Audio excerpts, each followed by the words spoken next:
Dr. Nagarkatti, and behind, we are on our 12th presenter with just 4 to go.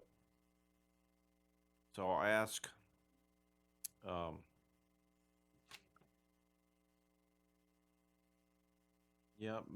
Cindy Grimley, still here? Would you come as well and sit at this time? And yes, ma'am. Thank you. We will not have you present at the same time. We're just going to have you both here. So first, Dr. Nagarkatti get back to my notes here, with the USC School of Medicine. Thank you for being here. Thank you, Mr. Chairman, and thank you for inviting me today to give this testimony. My name is, again, Dr. Prakash Nagarkatti. I'm the Vice President for Research at University of South Carolina. So I oversee the research for the whole university, but in addition, I also do research.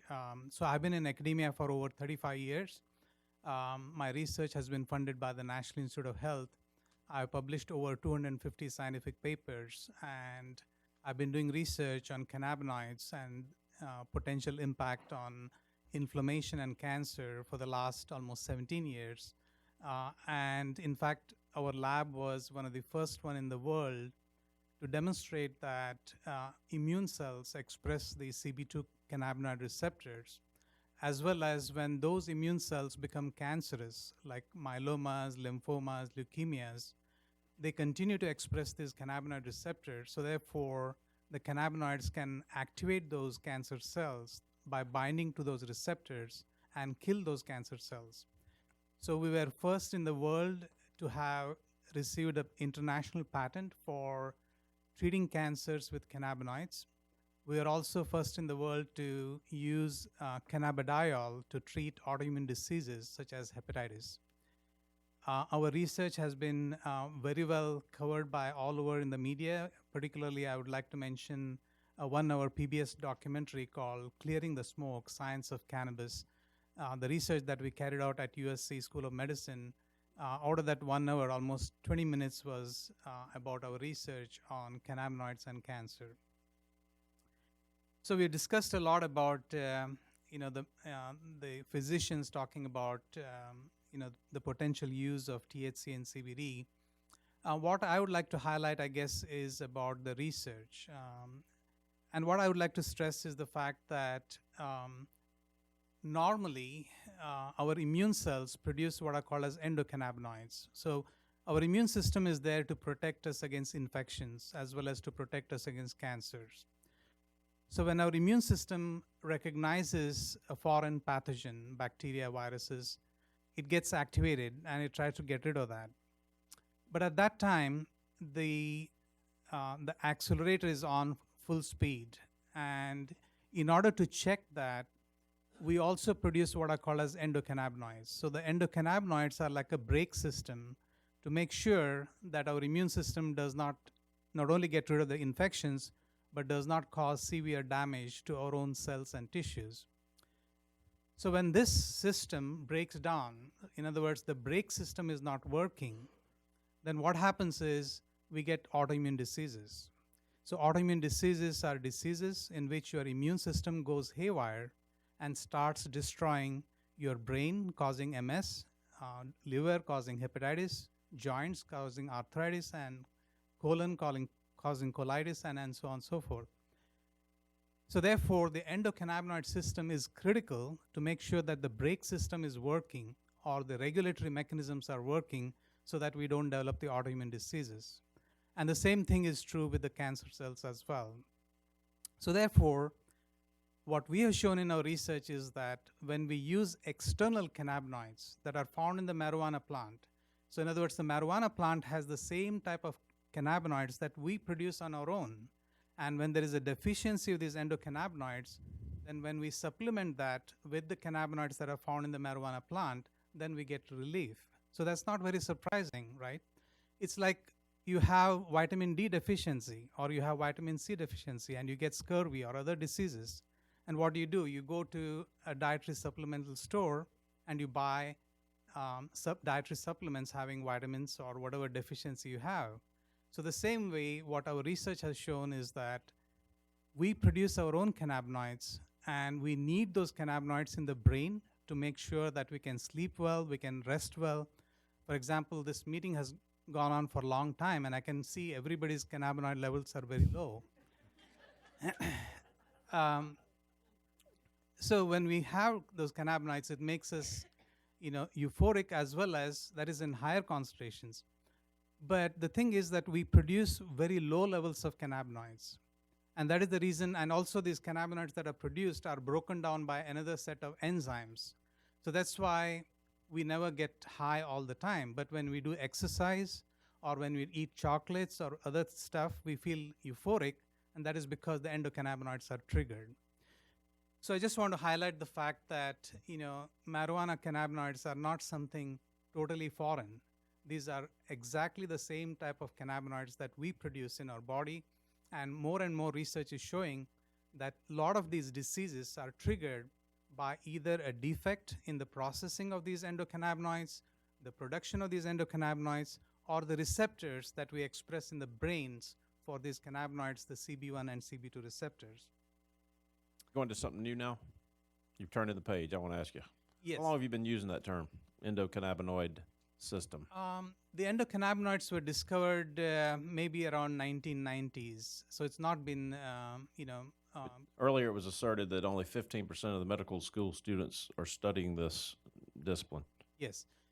So the marijuana receptors were discovered maybe late 80s. And then scientists started asking, why are these receptors present? Are these receptors present just to make sure that, the marijuana cannabinoids can act and we get high? Or is there a real function for these receptors? That research led to the discovery of endocannabinoids, such as anandamide, and showing that when we, during all of our physiological functions, we produce endocannabinoids in the immune system, in the reproductive system, in the brain system, and these endocannabinoids bind to the cannabinoid receptors and are responsible for regulating all of the functions that are necessary in a normal individual. Okay. Now, some of the exciting research that what we have done, and a lot of discussion was there saying, there's not enough research. I think there are over 10,000 publications, research papers published on the impact of cannabinoids in cell lines, in experimental animals, as well as in humans. So there is a lot of research that's already been done. What our research shows for example, is there are 80 different autoimmune diseases, like as I said before, MS, lupus, arthritis, and all those. Currently, there's no cure for those. And the drugs that are used to treat those diseases, such as the steroids and all the other cyclophosphamide and all those toxic drugs, they destroy not only your immune system, they destroy the bone marrow.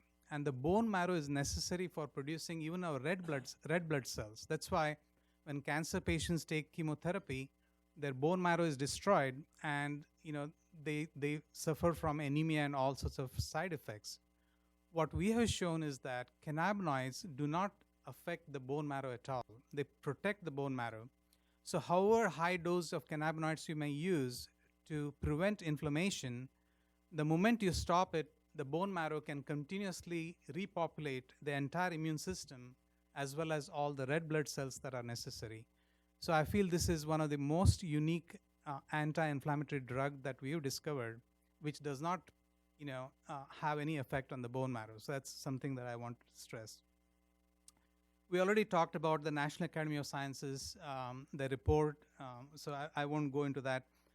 But also it's interesting to note that the National Institute of Environmental Health Sciences, which looks at the toxic effects of most of the environmental pollutants or compounds that are found in the environment, they did a research. They do research on all the compounds. You can give them a list and they will test it in rats and mice.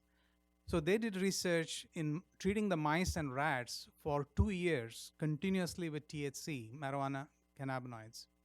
And they found that after 2 years, those animals that received the cannabinoids lived longer, and they did not have they had less incidence of autoimmune diseases and less incidence of cancer compared to normal individuals. And this work has been published, and I can send you that information as well. So we also talked about marijuana being placed in schedule as a Schedule 1 drug because of the high potential for abuse, and currently there's no accepted medical use. But the federal government has contradicted itself because FDA has approved synthetic THC to treat cancer patients who undergo chemotherapy to prevent nausea, vomiting, as well as to develop appetite in HIV/AIDS patients. Also, the THC and CBD that is extracted from marijuana is being currently sold as a drug in about 28 countries, including Europe and Canada, but is not been approved yet in the United States. We also talked about the Epidiolex, which is another compound that is derived from the marijuana. It's not a synthetic CBD, it's marijuana CBD, and that has been shown to be effective in the clinical trials against treatment of epileptic seizures. Yet another study has shown that when you extract marijuana, THC, and CBD, it can be used to benefit patients with gliomas. These are cancers of the brain, thereby confirming our research, as I said several years ago, because these cancers that originate from the immune system or in the brain, they continue to express these cannabinoid receptors, and therefore they can be easily targeted by the cannabinoids. So we also talked about why are there no enough clinical trials, and of course one of the difficulty we talked about is that it's a Schedule 1 drug, so that's true. But also I was talking to some clinicians who are interested in doing clinical trials with the cannabis oil having CBD or THC, but they said we can't do those clinical trials because some of these children or patients are already taking those, but when you ask them, they don't want to disclose because they're doing that illegally. So what could happen is that if we don't do that in South Carolina, these families and these patients are going to move to some other state where marijuana is legal, at least for medicinal purposes. So that's one of the problems that we also have in the state of South Carolina to do more clinical trials.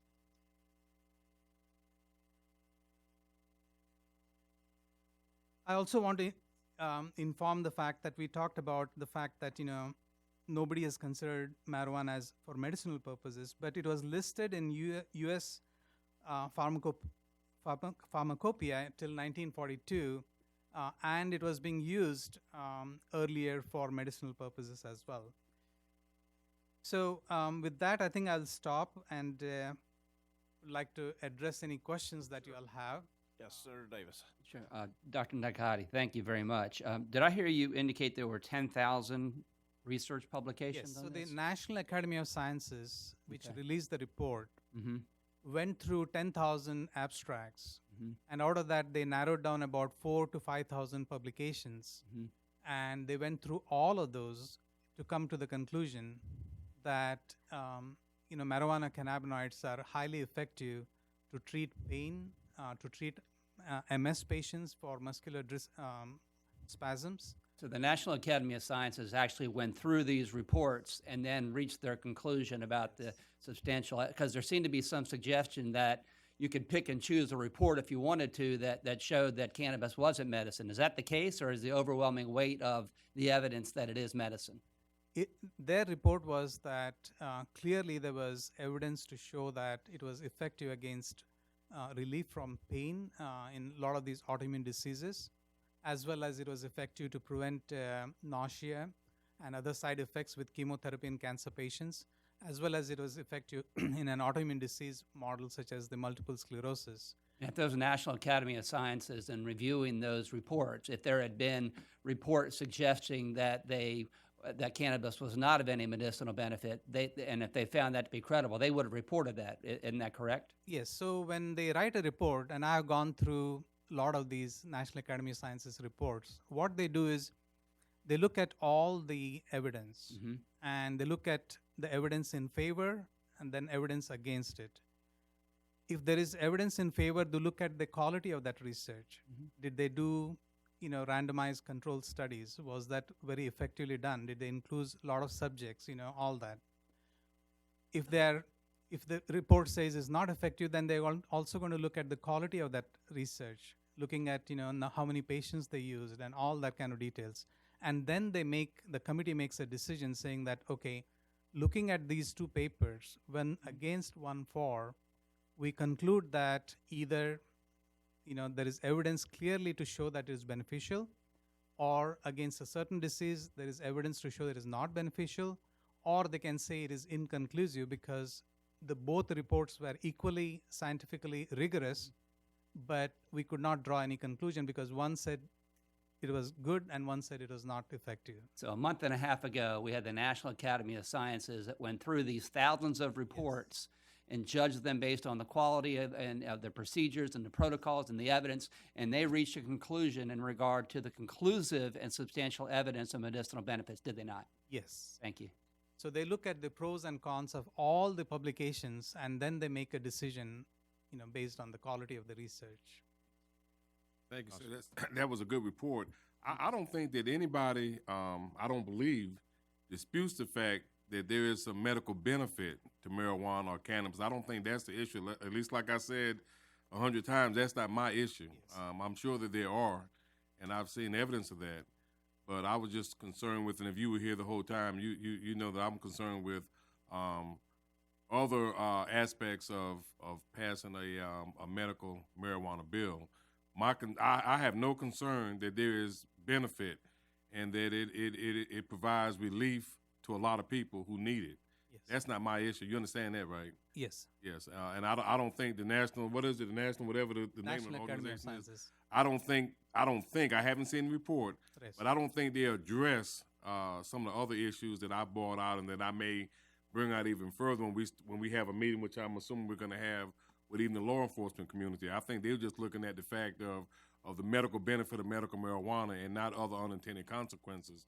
And that's my concern. Like I said, if we could pass the bill and it just does just what we're trying to get it to do, that would be great. Yes. But there are going to be some other consequences of it, I'm afraid. So I just want to make that clear. I haven't heard anybody even allude that there's not any benefit to cannabis. Right. I totally agree with you, Senator Johnson. And I just want to add the fact that there are a lot of diseases like autoimmune diseases or where there is no cure or there is no proper treatment. There are certain types of cancers of the brain, where the patients don't survive for more than few months. And for those patients who don't have any other alternative treatment, and they are going through all these sufferings, and they're saying that, we have heard that there is a plant, natural plant, and we heard that it produces something that our own body produces, and we want to try it out. And we are saying no as a society. If the question was that the alternative drugs were available to treat those, and we are saying that we should also approve marijuana because, we want to add to that original list. For example, we have very good medicines for allergies.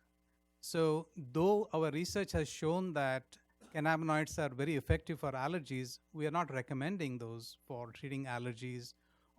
So we are talking about diseases, like there is a disease called graft versus host disease that develops when you do bone marrow transplantation into cancer patients. We have shown that nothing else works, and the patients die with the wasting disease. We have shown that THC and CBD are highly effective. In our research, we have never seen a drug or a compound which is as potent and an anti-inflammatory agent as THC and CBD. So I'm just wanted to highlight that, that we are dealing with diseases in which there is no other treatment, or the treatments that are available are highly toxic and patients can take it. So when there is nothing available, should we make this available or not? So that's the only question I have. Wholeheartedly, but I still go back to the point that in Arizona, almost 90% of the people who have the cards to get the medical marijuana are getting it for chronic pain. And these are young men who should be healthy. And in California, it's like 94%. Right. What I don't want to pass a bill that makes it easier for the drug abuser or the drug pusher to have access to marijuana. And I know that it goes on now. Right. I agree with that because I see it every day. But I don't want to make it even easier by passing a bill and they have access. You got the caretaker, whatever, that got these, what we talked about earlier, these 80 or 120 joints of marijuana. And they're giving some to the person who needs it for medical reasons, and they're doing other things. And these things are going to happen. Yeah. And I guess I'm just so sensitive about this because I know a lot of folks who call me in support of medical marijuana. They want it for recreational use. I know that. And I told you all about the guy that came in my office in a wheelchair and gave me this sob story about all his chronic pain just to find out he was a fraud that borrowed the wheelchair and had no medical issues. Those are why I feel the way I feel. But the folks who have a need for it, I have no problem. But I want to make sure that if we pass a bill, that's who gets it. And I know that's hard to control. But I mean, for lack of a better term, I've had several potheads to call me, email me, and write me. And I take offense to that. It's like I got stupid written all across my head. And so, like I said, if we can make it for those who actually need it for medicine, that'd be a great thing.